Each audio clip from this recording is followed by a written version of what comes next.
Hey students, today we're going to be talking about the Roaring Twenties. The United States came out of the First World War, entering a period of prosperity known as the Roaring Twenties. During this time, the economy would expand with great innovations in production, but this time would see a suppression of American rights as well.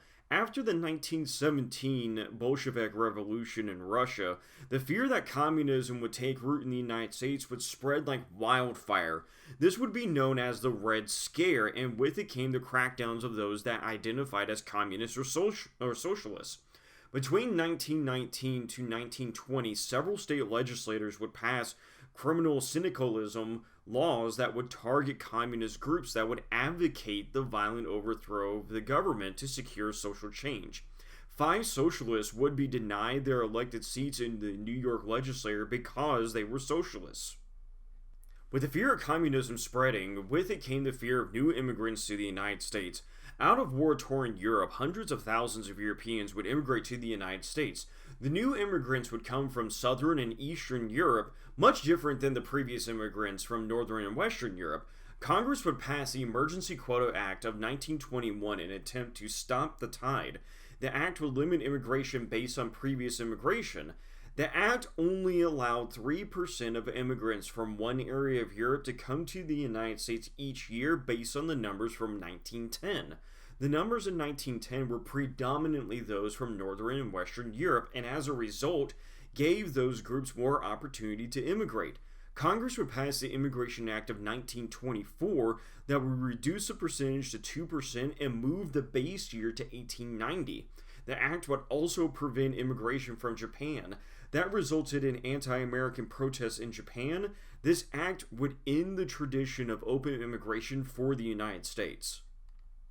An interesting turn in the United States as well was the total ban of the sale of alcohol with Prohibition. In 1919, the 18th Amendment was passed and enforced by the Volstead Act. This was very popular in the West and the South, but not in the Eastern region of the United States. Supporters of Prohibition overestimated the ability of the government to enforce the law and underestimated Americans' propensity to resist laws that they viewed as overbearing. From Prohibition came the black market for alcohol, and with it, organized crime. Prohibition brought with it the growth of gangsters in the 1920s.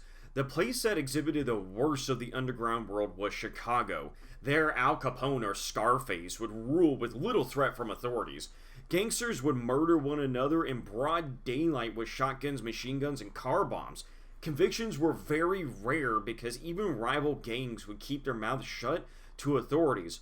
Along with the illegal sale of alcohol, gangsters would engage in the trade of prostitution, gambling, and narcotics. Gangsters would run rackets or false businesses with unions and charge other businesses protection money to prevent any other action against them. The gangsters' activities were so profitable that they earned more money than the national government. The 1920s was a witness to change in values across the nation. Education was becoming more valued and more young people were staying in school. Immediately, the subjects that would be taught in schools would be challenged. The most contentious was the theory of evolution. Some states would prohibit the teaching of evolution by law. Tennessee was one of these states. In Dayton, Tennessee, school teacher John Scopes would be indicted for teaching evolution.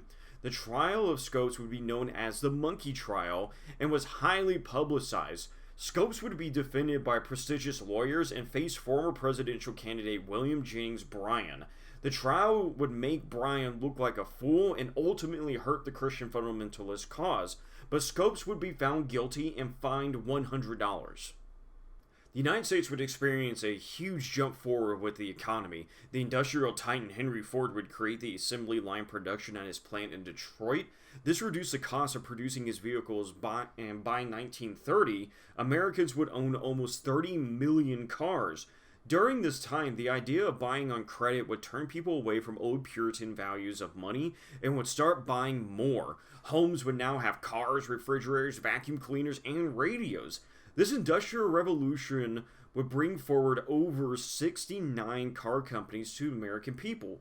Fordism, the highly mechanical and organized style of production, was spread out of the United States and to Europe, primarily to Germany.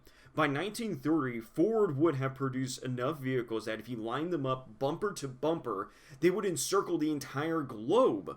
The production of the automobile would create a demand for different industries. The demand for gasoline would create a sector of the economy. Cities would race to replace dirt roads with paved hard surfaces, and people would be more free to travel for leisure and business. The ownership of a vehicle would become a badge of freedom and equality. Women in particular would benefit from ownership of a vehicle and break away from the dependence from men to be able to support themselves.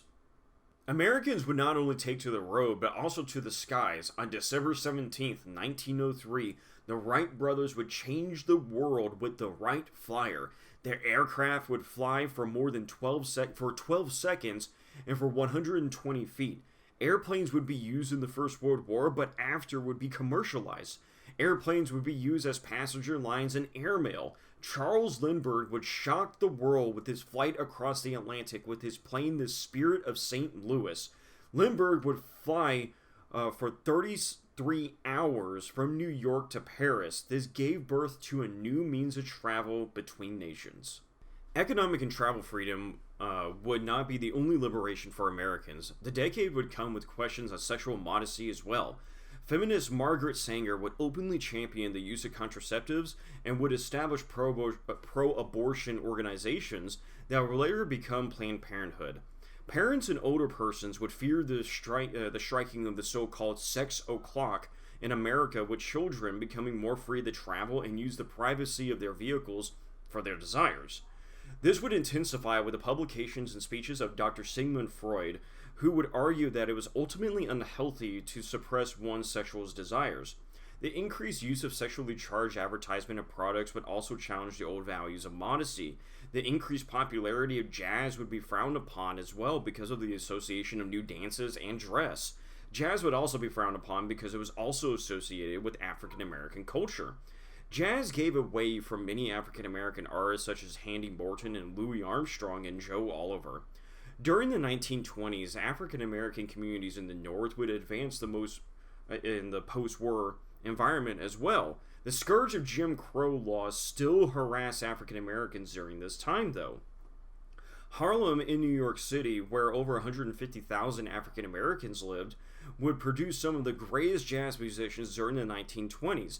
Out of Harlem would come Marcus Garvey. Garvey would found the United Negro Improvement Association to promote the resettlement of African Americans to their, quote, African homelands, unquote.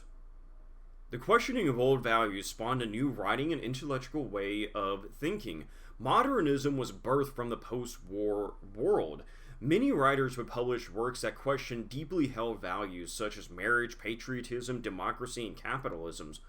Writers such as F. Scott Fitzgerald and Ernest Hemingway would find their success in this style of writing. The combination of these writers, artists, and composers would be known as the Lost Generation.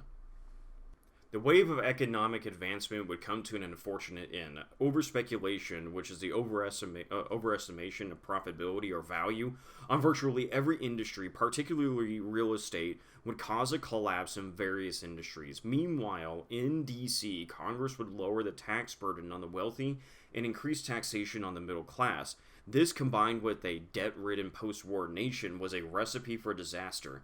In 1929, the United States would witness the beginning of the worst economic downturn in U.S. history.